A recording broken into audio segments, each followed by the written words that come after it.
আমার মরণের কতদিন বাকি আমি জানিলাম না গো আল্লাহ, মরণের কতদিন বাকি। জোরে কি আল্লাহু আকবার বলবেন না? আর আজরাইল আসিয়া যখন হস্তে দিবা দরি, তখন আমার মনা ভাই করবা লুকালুকি আমি জানিলাম না গো আল্লাহ, মরণের কতদিন বাকি আমার মরণ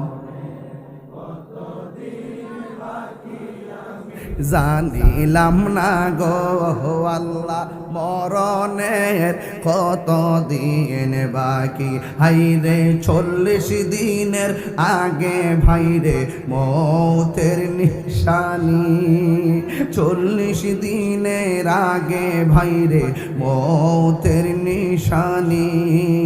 যেই জায়গা যার মরণ লেখা সেই জায়গা সে মরে আমি জানিলাম না গো আল্লাহ, মরণের কতদিন বাকি আমার মরণের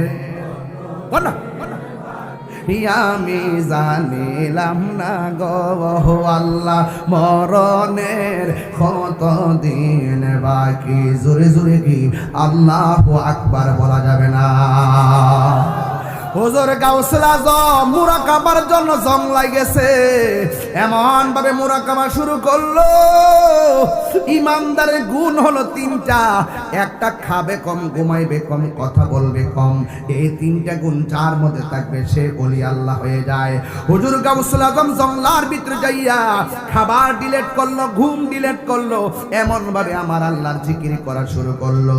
বন্ধুরা রে আমার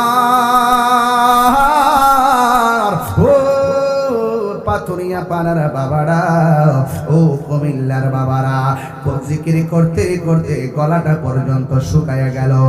আর আমরা যারা আল্লাহর জিকির করতে চাই না, গিজাউল কালবি জিকরুল্লাহ, কলবের খাদ্য হলো আমার আল্লাহ পাকের জিকির।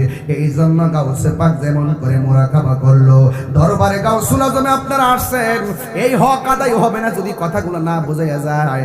এই জন্য আপনাদের জীবনে মুরাকাবা লাগবে। মুরাকাবা মানে হলো কবরের দিকে মুরাকাবা করবেন। মনে করবেন আপনি ঘরের মধ্যে শুয়ে রয়েছেন, আল্লাহু আকবার কন্যা গেলেন, একটু খেয়াল করেন আমার দিকে। তাহাজ্জুদের টাইম হয়ে গেছে, এই মুহূর্তে নূরের হাওয়া বিরাজ করতেছে। হ্যাঁ, গভীর রজনীতে আল্লাহর ওলিরা রুহানি ভাবে বিরাজ করে। কথা বলেন না?